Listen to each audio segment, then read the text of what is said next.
අත්තම්මේ අද අත්තම්ම මට කියලා දෙන කතන්දරේ මොකද්ද? අද මමයි පුතාට කියලා දෙන්නේ අලුත් මදුත් කතන්දරයක්. ඒකේ නම තමයි රහස් සඳමල සහ සුරංගනාවිය. පුතා ඒකට කැමති නේද? ෂා ලස්සන නමක්.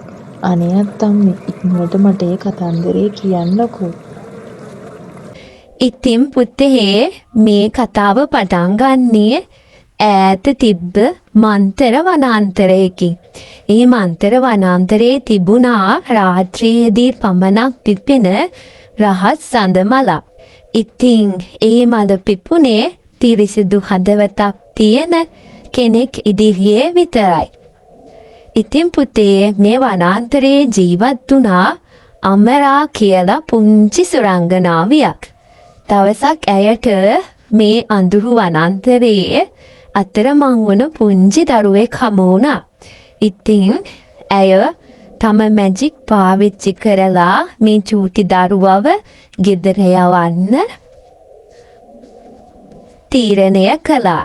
හැබැයි පුතේ ඒ මැජික් එක භාවිතා කරන්න පුළුවන් දවසට එකවරක් පමණයි. ඉතින් ඒ අතරතුර වනාන්තරයේ මැද තිබුණු රහස් සඳමලත් වියලෙමින් තිබුණා.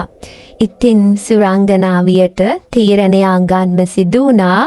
එයාගේ මැජික් වලය පාවිච්චි කරලා මේ පුංචි දරුවව ගෙදර යවනවද එහෙමත් නැත්නම් මේ මලට ආයෙත් ජීවය ලබා දෙනවද කියලා.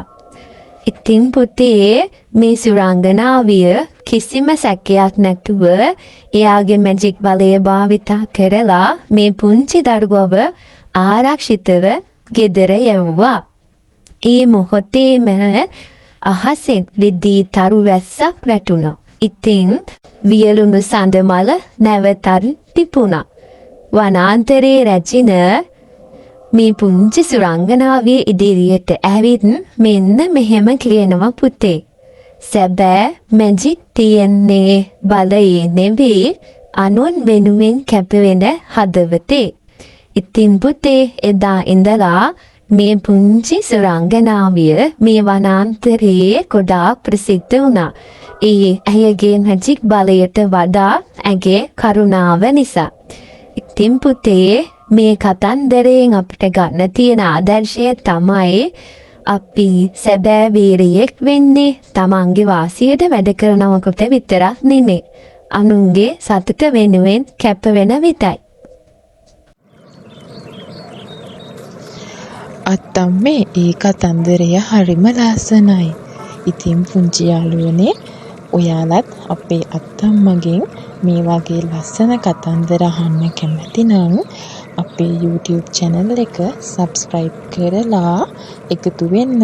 එහෙනම් අපි ආයෙත් ලස්සන කතන්දරයකින් හමු වෙමු. ඔයාලා හැමෝටම සුබ දවසක්.